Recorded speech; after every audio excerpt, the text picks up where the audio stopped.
Okay guys, so this is the third video on subtraction with regrouping, and this time we're going to talk about subtracting across a zero. So this is like the final and hardest part of borrowing or regrouping and subtraction, and it is dealing with a zero in the middle.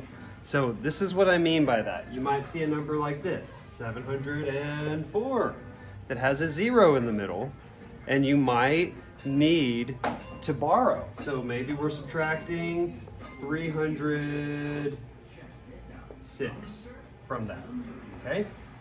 So, as you can see, to start this problem, 4 and 6, I've got a bigger bottom, okay? So we need to borrow, right? We know how to borrow, not a big deal, but the problem is when the 4 goes to borrow, its neighbor is a 0. So its neighbor doesn't help.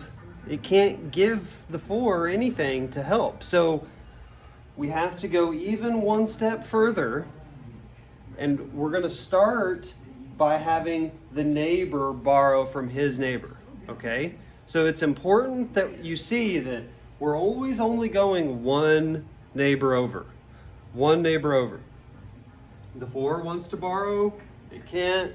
So the 0 has to borrow first from the 7, okay? So that's where we start here. We're going to take from the 7. The 7's going to go down 1. 7 minus 1 is 6, okay? Now the 7 is giving to its neighbor, which is the 0. We're going to add 10, just like we have every other time, right? Add 10. And 0 plus 10 is 10. Now the 4 has a good neighbor that it can borrow from, right? 4 can't cover 6, but the 10 can help. So the 4 is going to borrow from 10. The 10 is going to go down 1. The 7 went down 1. The 10 is going to go down 1. 10 minus 1 is 9. And now the 4 finally gets what it needs to be able to give 6, okay? And really from here, we're set up to just do some easy subtraction.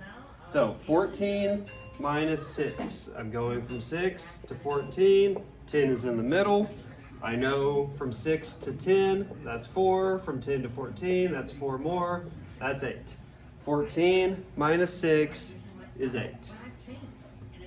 9 minus 0 is 9. 6 minus 3 is 3. 398. We did it. We dealt with the 0 in the middle. Okay, let's do it again. Here we go. 208 minus 79. Okay, a little different, but we can handle this. Okay, so 8 minus 9, bigger bottom. If I have 8, I can't give you 9. So the 8 needs to borrow, but the 8's neighbor is a 0. 0 is not very helpful. It can't give anything. So the 0 has to help itself first, okay? The 0 comes to the 2. We're going to borrow from the 2. 2 goes down 1. It becomes 1. Add 10. 10. All right. Now the 8 is in a better place. The 8 can borrow from its new neighbor, the 10. 10 is giving to the 8. So 10 goes down 1, and it's 9. We're going to take 1 here, add it here. 8 plus 10 is 18. Okay. 18 minus 9 is 9. 9 minus 7 is 2. 1 minus nothing is 1. Okay? We did it again. We dealt with that 0 in the middle. It's really just a double borrow. If you understand double borrowing, that's all that the 0 is doing. We just kind of have to start there and to work back. It's a little weird. Okay. Last time. Here we go. 600 for 299. Okay.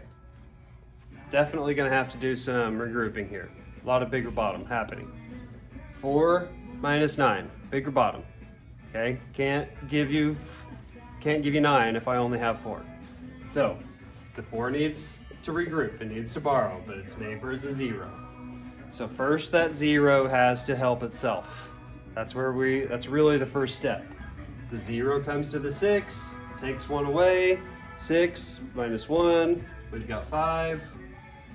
Add 10, now it's 10. 0 plus 10 is 10. Okay, Sam's helping. Now, 4 can borrow from 10. Okay, so once you make that a 10, it's like easy. 4 borrows from 10. 10 goes down 1 to 9. If we add 10 here, we got 14. Okay, 14 minus 9. Counting up from 9 to 14. 1 to 10, then 4 more, that's 5. 14 minus 9 is 5. 9 minus 9 is 0. 5 minus 2 is 3, and we dealt with the 0 in the middle. Just borrowed. All the same rules apply. Always go to the neighbor gives 1, it goes down 1, add 10 to the number that needs to borrow. Okay? You can do this. I have faith in you.